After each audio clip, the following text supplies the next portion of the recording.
Okay, so we're beginning section 4.2, the addition and multiplication rule. And so let's talk a little bit about something called Venn diagrams. If you have, say this represents everything in our probability of A, and this is your probability of B. So, and you're looking at how to combine these probabilities. What is the probability that you have either A or B happening? A or B or both. And so if you were to add the probability of A to the probability of B, what would you notice? You'd add this whole thing here, and then you'd add this other guy right here. And so what's going on with that middle section where they overlap? Is that getting added in once, or is it getting added in twice? Yeah, well, it gets added in once when we do this guy, and then it gets added in a second time when we do this guy right here. All right, so we've got this middle section we have to deal with that's getting added in twice. So that's why you can't just add the two together like you might normally think, but you have to make sure you subtract this guy out once, so that way you're only getting the true probability of A or B. You have to add all of A and all of B, and then you have to subtract the overlap once, because when you add A and B together, you're adding that overlap twice, and so you only want to add every section in once. All right, so let's move on to a compound event. A compound event is any event combining two or more simple events. When we talked about simple events last time, a compound event of, say, flipping a coin might be, if you flip a coin twice or three times, would be all the events, the collection of all the events where when you flip a coin, you get heads once. And so that would be, well, I won't write them out, but anyways, it'd be a collection of simple events. Okay, so disjoint or mutually exclusive events are events that cannot occur at the same time. That is, there is no overlap. And so that'd be, again, if we draw our Venn diagram, we have a probability of A, and then we have another probability of B over here. You can see there's no overlap between these two guys, unlike what we saw up here, where there was definitely an overlap. So some examples of these. Say we have two events, and you're selecting people for a clinical trial at random. And if you randomly select one who is male, is the event A. And event B is someone randomly selected who is female. And so these events would be disjoint. The probability of one does not affect the probability of the other. And there is no overlap. That is, the person you're selecting cannot be both. All right, so next example. Events that are not disjoint. So this would be where an event A, and that's in the previous example that we had up here. Event A would be randomly selecting someone taking a statistics course, and event B would be the person randomly selecting someone who is female. And so it's possible to select someone who is both taking a statistics course and is female at the same time. There is an overlap between the two. And so here, down here we've got some nicer diagrams. And we have, again, this one is where we have two events that are not mutually exclusive, and we have this overlap that we talked about going on right here. And then we have two events over here that are mutually exclusive, and you see there is no overlap. Now when you look at these drawings, the difference between these guys and the ones I was drawing before is we have this box on the outside. This box right here. And so what that box in yellow represents is the probability of all events happening. So probability of A, probability of B, or the probability that we select someone that is outside of those two circumstances. Okay. And then the same thing over here. We have this big box here, which represents everything. The probability of all events.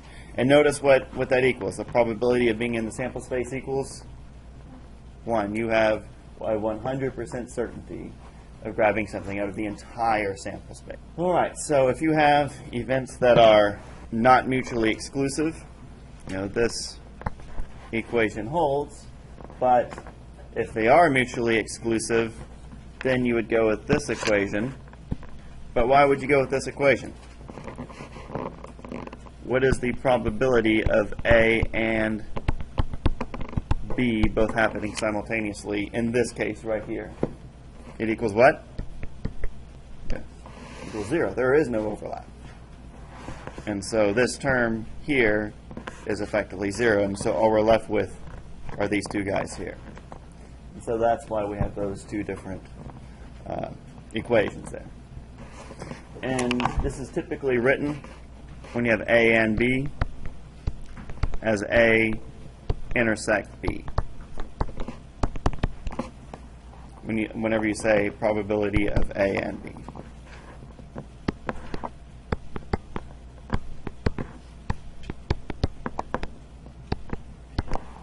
Okay, any questions on this one? So we discussed, let me get this down here. We discussed the complementary of events last time. We designate that with A bar. What are some other nomenclatures that you might encounter that we discussed? Anyone remember A prime is 1? Or you might come across AC for a complement. And so all this means is if you have, so here's your event A, and here's your sample space. This is the probability of A. Here's your S, which equals 1. Anything that's probability A is in yellow. And then if it is the probability of not being A, that is the probability of A complement, it would be over here in green.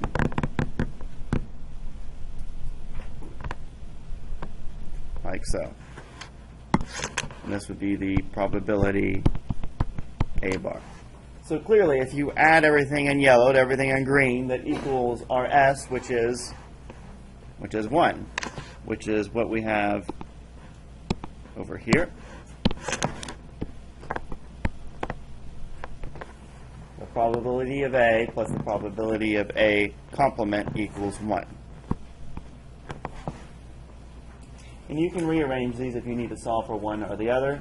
Note that we have, if you have the probability of A complement and you want to know the probability of A, you just simply subtract 1 minus PA. Or if you want to know the complement and you know the probability of A, you simply subtract 1 and the probability of A itself, as you can see from these two guys right here.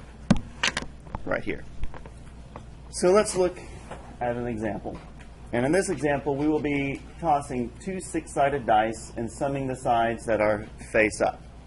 All right, so you're playing a game or you're simply just rolling the dice, and you want to see what numbers you have. And so what we need to do is list off our sample space to know what all of our options are. And so to do that, you need to construct this table, this 6x6 table. So the possibilities for a one-sided dice are, you can go to 1, 2, 3, and all the way through to 6. And that's for one dice. And for the second dice, you have the same thing. And if one of the dice had a different number of sides, you would just keep 6 for one, and then you would increase by however many sides the dice you were playing with had. And so from here, you just simply add up the guy, add up the this guy and this guy. So that's going to be, then you add up this guy with this guy, which is 3, and you just keep adding them through like so. All right? These are all just plus 1. Then you go through these, and instead of adding 1, you're adding 2. This is the equivalent of rolling a 1 on the dice and then rolling a 2 on the other dice.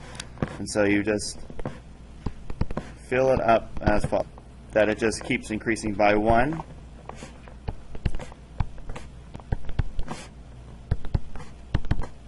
And 12. So once again, this is, if you want to know, for instance, what's the result of the dice based off this table, you roll a 4 and a 5. You just look here, and you look here, see where they intersect, and you get a 9. Okay, so what is this question asking for? We want to know what is the event, let A be the event that the sum is greater than or equal to 10. So when does that happen? When does our sum become equal to or greater than 10? Where do you see that occurring on our chart? Yeah, here, here, and here. So that would represent our sample space. And so you'd write out your sample space as, so the first one would be 4 and 6. Next one would be 5 and 5. And then 6. And you keep on going down the line. And notice that we are including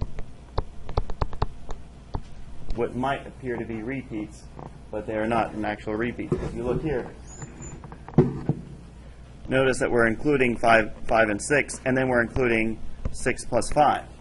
So you might think, oh, but isn't it the same result? Well, effectively it's the same result, but this is saying the first dice, this first guy is saying the first dice is 5, and the second dice is 6.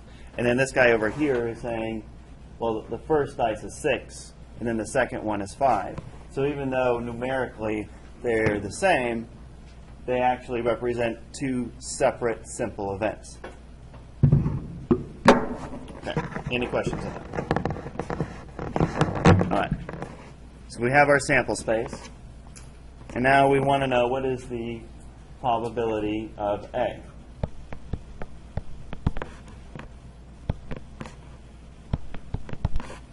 And so that's going to be the number of events in A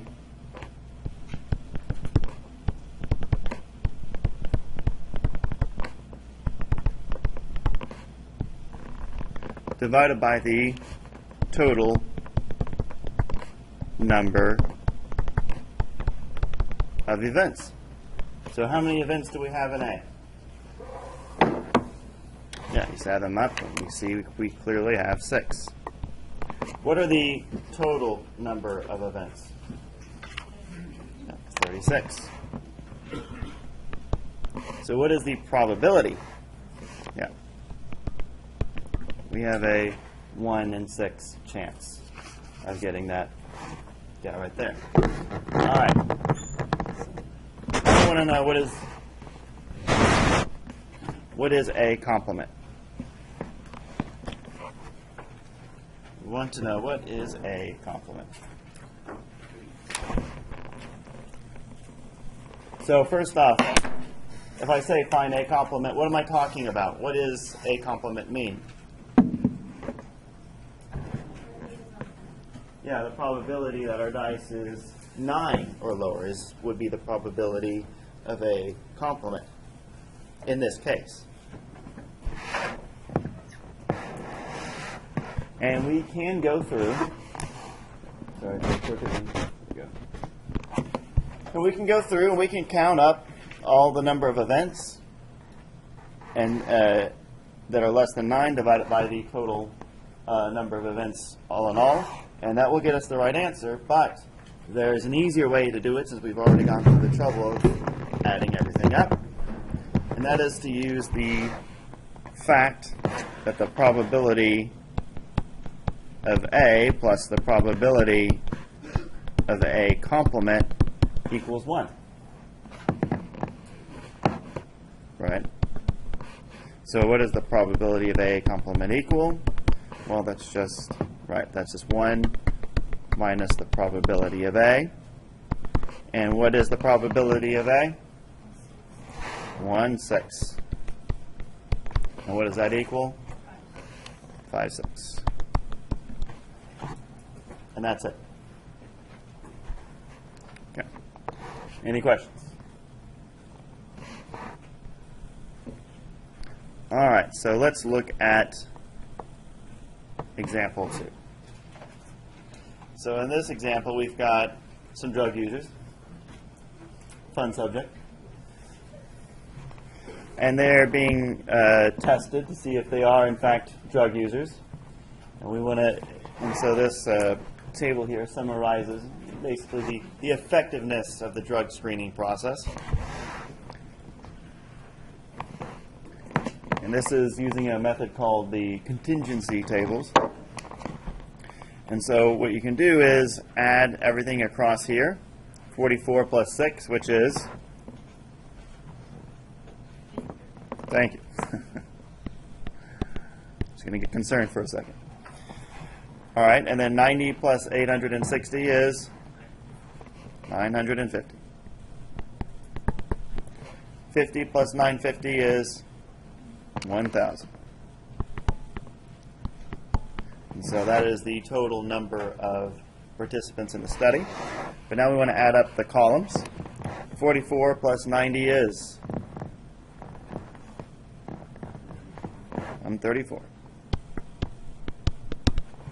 And then 6 plus 860 is 866. And when you're doing these, a real quick check is to simply add everything along this row, which should also equal 1,000 as well. And indeed, 134 plus 186 does equal 1,000. Okay, so we have our contingency table set. And now we want to look at a couple of different scenarios here. Scenario 1, if one subject is randomly selected, find the probability of selecting a subject who had a positive test result or uses drugs. So we want to find the or. They can either highlighter out, find the probability of selecting a subject who had a positive test result or uses drugs. So that's going to be an and statement. I mean, not an and statement, an or statement. So we're going to be looking at everything in one and everything in the other.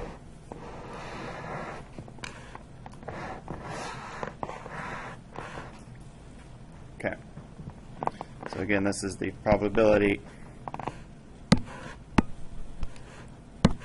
The probability of A or B, where A is here and B is that guy there.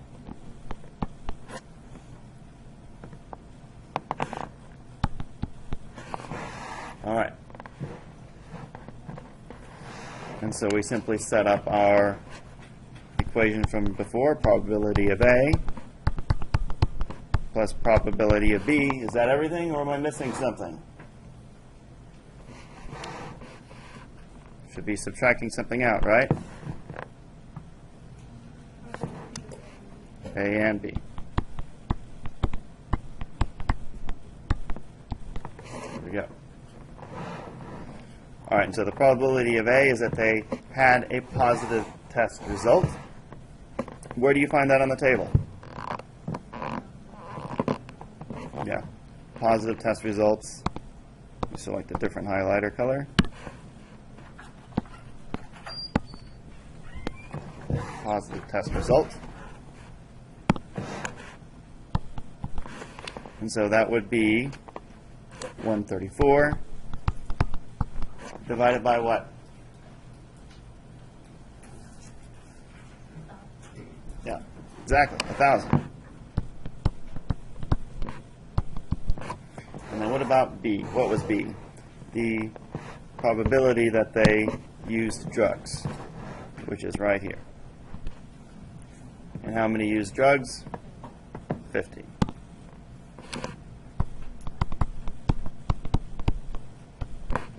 And then we're going to subtract out the overlap. And what is the overlap here?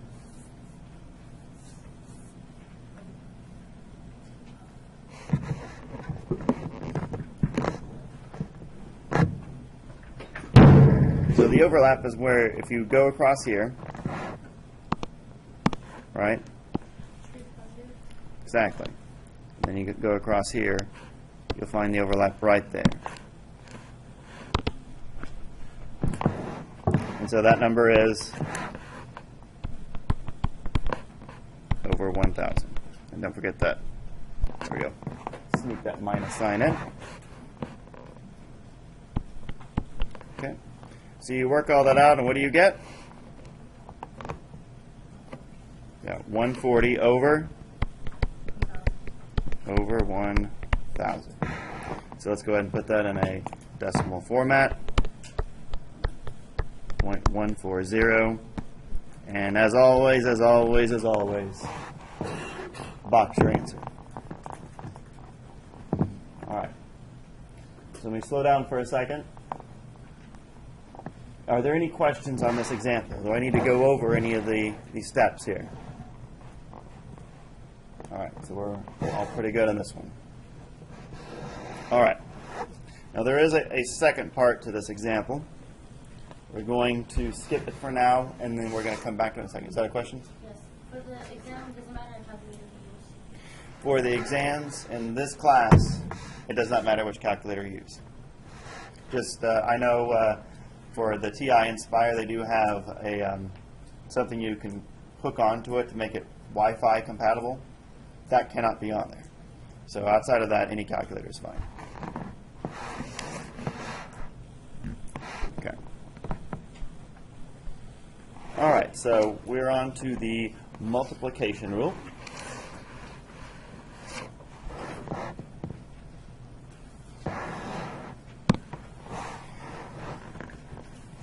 This is again, we look at probability of A and B. Probability that event A occurs in a first trial and event B occurs in a second trial. Right here.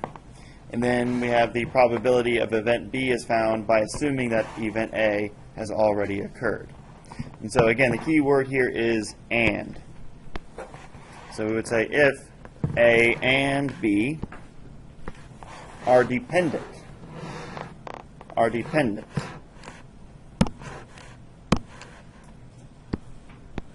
then the probability of A and B equals probability of A multiplied by the probability of B given A. And this is a conditional probability right here.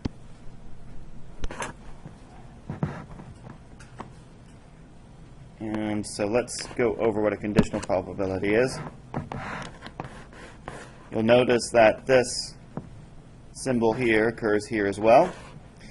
And so what we're saying is that given that the probability of A has already occurred, what is the probability that B occurs right after that? And so if you look at this in a Venn diagram,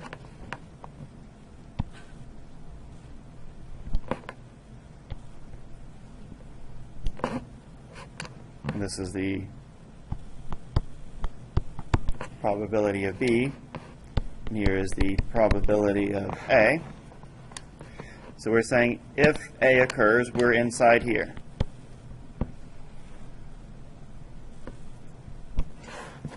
If A occurs, we're inside there.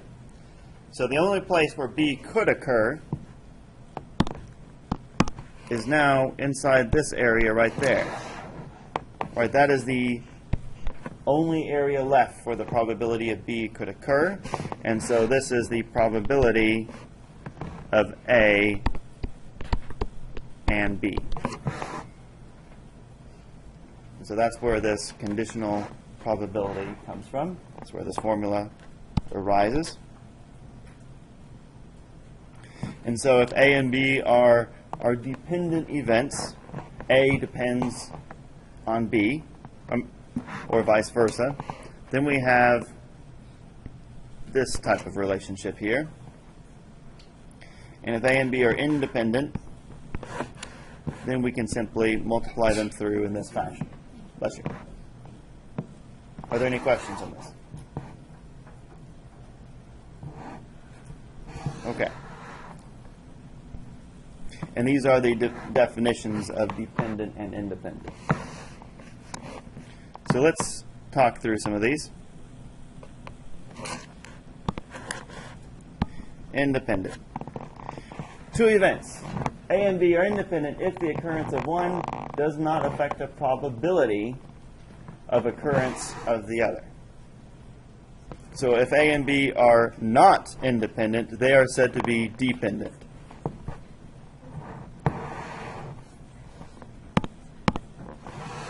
All right. So for instance, let's look at two events that are independent. When a baby is born, it is a girl. That's event A. And then event B would be a second baby from a different family is born, and that baby is also a girl. The two events have no correlation with each other.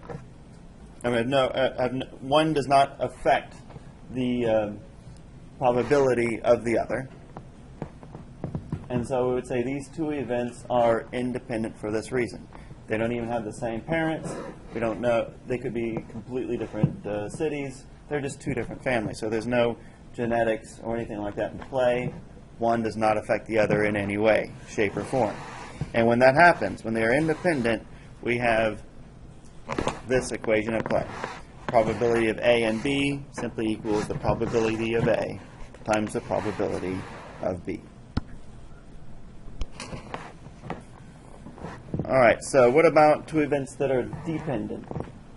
So say, in this one, A is the event that we select a random day of the week, and that day of the week we select is Saturday.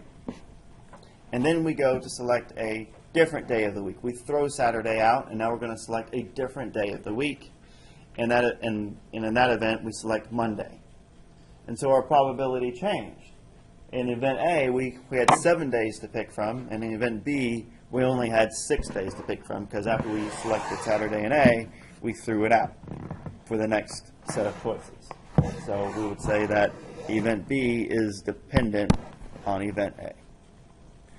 And that segues very nicely into our sampling discussion. Yes?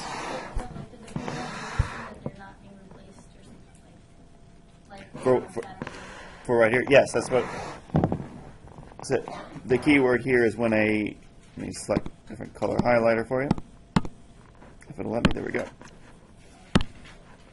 Okay. It says a different day of the week. And so that's what tips you off. Okay. Okay, so this segues nicely into our discussion on sampling. And so sampling, when we talk about statistics, is when you have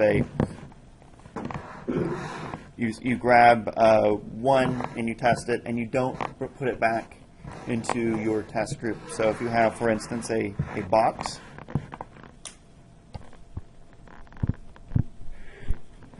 and you close your eyes, you stick your hand in, and you start grabbing a ball in. And so you have a red ball, you've got an orange ball, and let's say you've got a nice rainbow ball right here. Or I guess it's mainly blue. And so if you reach in and you grab that ball, take note of what it is, write it down for your statistics study, and then you put it right back, and then you shuffle it around, and then you reach in and grab a second ball. Well, the probability has not changed from one or the other. You have replaced your sample back into the population. Okay, and so this is, again, with replacement. You're putting what you test, what you observe, back in, so that any future observations you make will not be affected.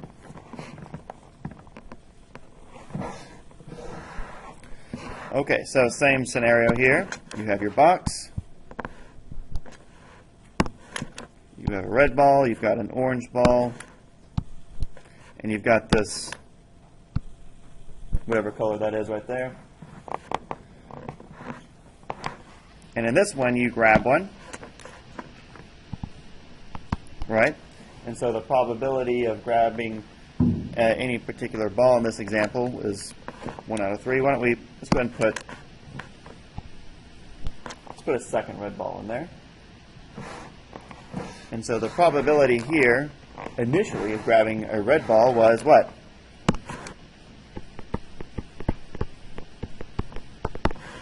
How many balls are there? 4. And how many red ones? 2. Which, of course, is just 1 out of 2. But what we're doing differently in this one, whereas the probability over here was just 1 out of 3. Oops.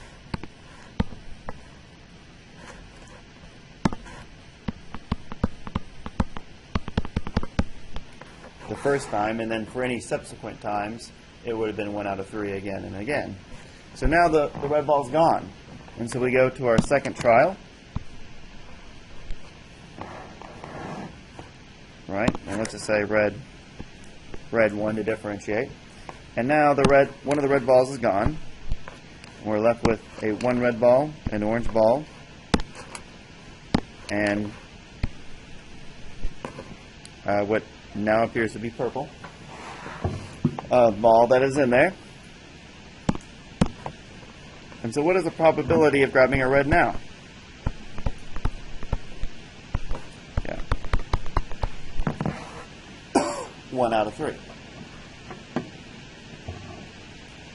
And so the probability is affected from one experiment to the other.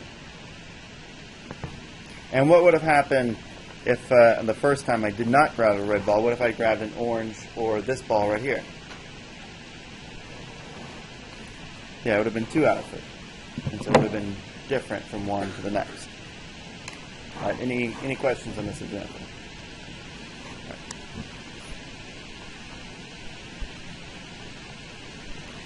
All right, so let's look at these examples down here. 3 babies are born in different cities. The first baby is a boy, the second baby is a girl, and in event C, the third baby is also is just a girl. Okay, so we've got A.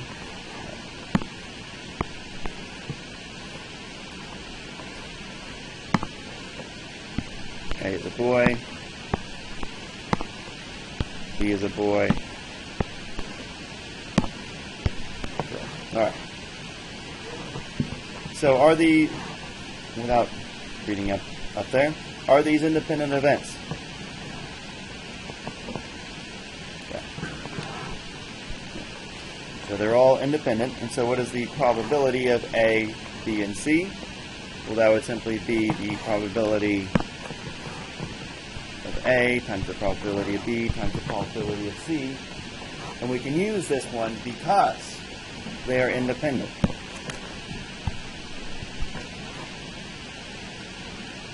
If they were not independent, we would have to use the other formula that we've spoken about. Next example. Everyone's favorite subject, a pop quiz, consisting of a true-false question and then followed by a multiple choice question with 5 possible answers, A, B, C, D, or E. And so the answer P is true and then C. So you're going to find the probability of someone randomly guessing both answers correct. So they don't know what they're doing, they're just randomly guessing. We want to know what are the odds, what is the probability that they will get both answers correct. Okay, we're going to look at 2 different ways. They could say, all right, true, and then select A, and so you'd have this here, true then B, true then C, true then D, or true then E. So if they get the first one correct, this is all they have, but this isn't the full story, because they could have also got the first one wrong. And that would have been a false. And then again, you'd have your A, B, C, D, and E. And you could have had any one of these scenarios like this.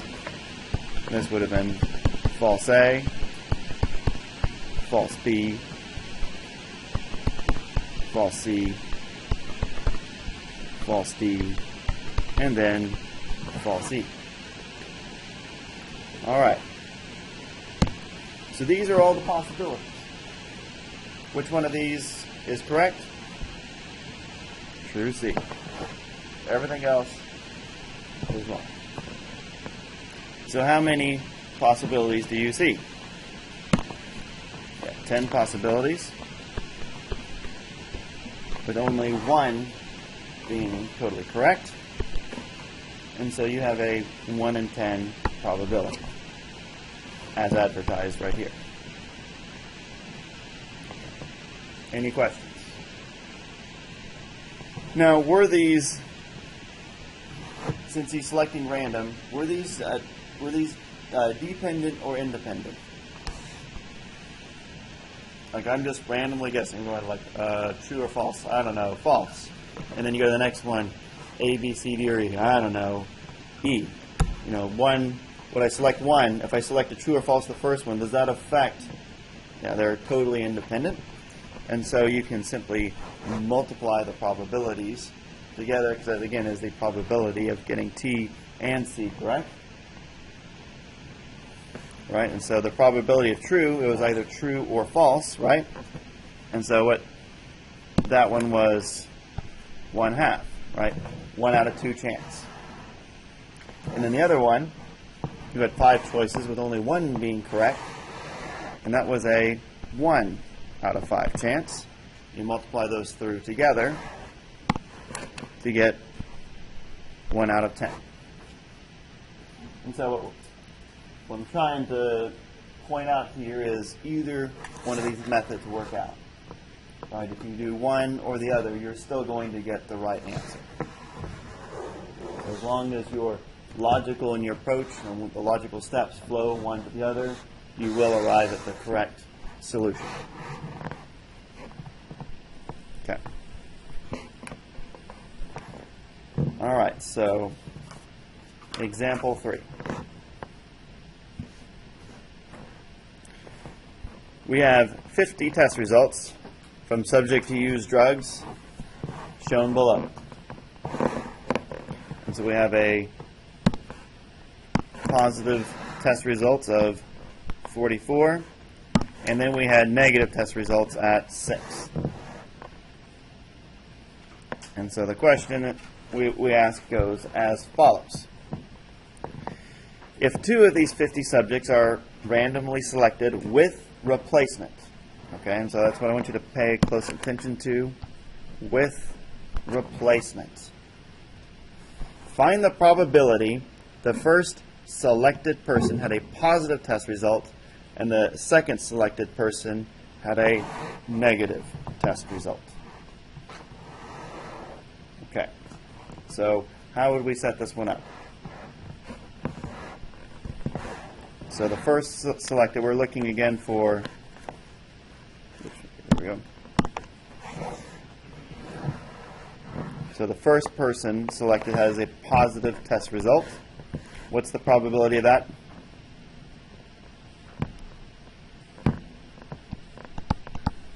(44) out of what? Out of 50. All right. And since we're selecting people randomly, is that dependent or independent? It's independent. Since it's independent, multiply them through. Okay? And so what was the second one? The second selected person had a negative test result. Yeah, 6 out of 50, because there's a replacement. We didn't, the person that we selected, we put them right back into the population of our sample. And so when you multiply that through, what do you get?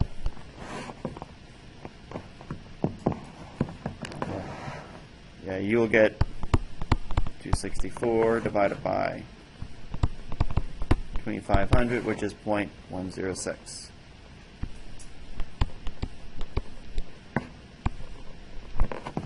So that is if your brain thinks more in terms of percentages, that would be a 10.6% chance.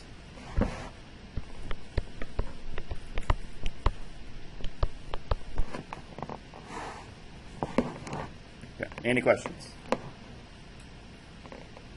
Okay. So the next one, we're going to look at this without replacement. So the first one we had with replacement. Now we're doing without replacement. And so once again, we've got 2 of these 50 subjects randomly selected. And we want to know the probability of first selecting the person that had a positive test result, and then the second selected person having a negative test result. So this is exactly the same procedure as before, only difference here is now once we select our person, we're not putting them back into the population now, and so our number in our population will be affected. Once again, has our dependency or independency changed? Still independent. Very good. So first probability is still? Okay. And so we still have 6 that had a negative result, but what's our total number now? 49. So when you multiply that through, you get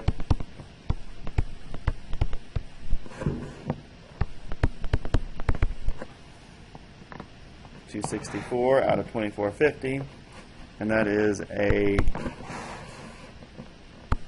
0.108 right there.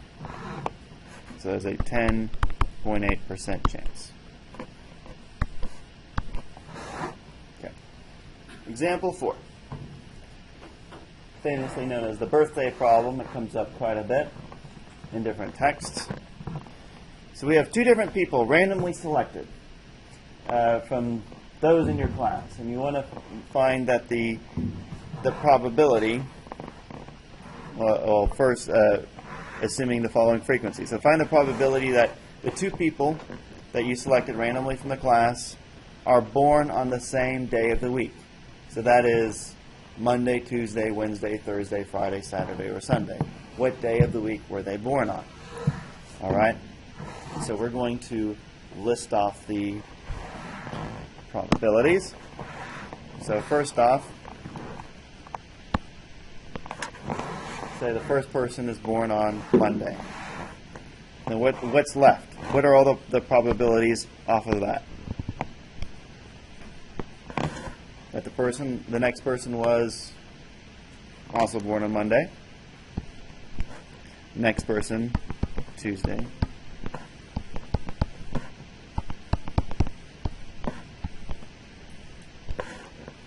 And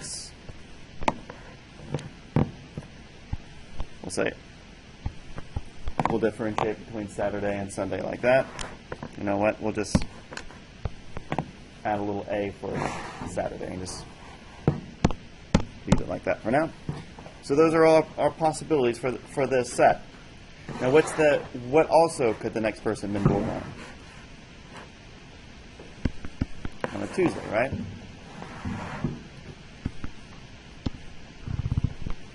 And so we have, again, Monday, Tuesday, Wednesday, Thursday, Friday, Saturday, and Sunday. And so this one, and let's start listing off these events. I'll do it in red for you. MM, MT, MW, MR, MF, MSA, and MS. And so, highlighting the repeats, we have one here. And then over here we've got TM, TT, TW, TR, TF, TSA, and TS. Okay. So out of this first group, how many probabilities? What's the probability here? Yeah, you've got a 1 out of 7. In the first person, the next one was also a 1 out of 7. And so if you were to continue this through for each one, you're going to end up with, yeah, 1 for each day of the week. And there's going to be a total of 49. And what does that become? 1 out of 7.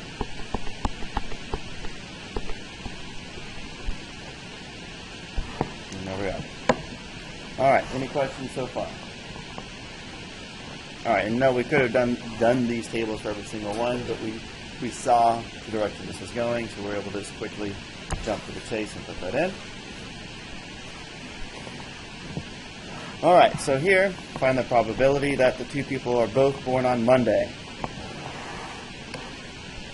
So, what would that one be? How many out of this whole set?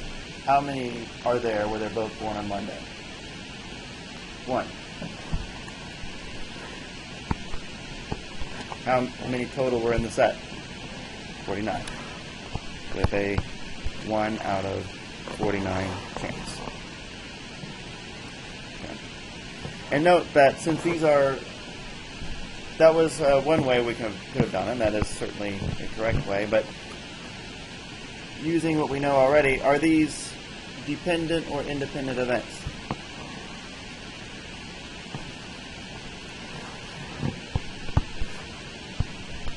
We're selecting people at random, so does probability 1, yeah, they're independent. And so we could say the probability of A multiplied by the probability of B. And what was probability of A of landing on Monday? That was 1 out of 7. And what's the probability of the second one also landing on Monday?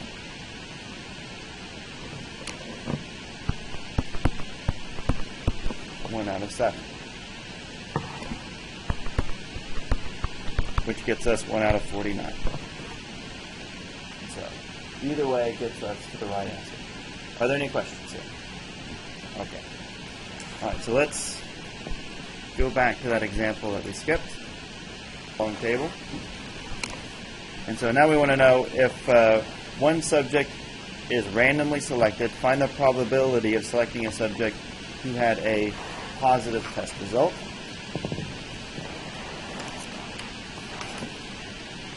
Given that the randomly selected person does not use drugs. Okay. So is that a dependent or independent? Well, no, it's dependent because we have a given. Let's see, let me find that on there. Given. Right, exactly. And so when you calculate this through, you would find the probability of A given B, right? And so this is the probability of A and B divided by the probability of B. And so what was the first one?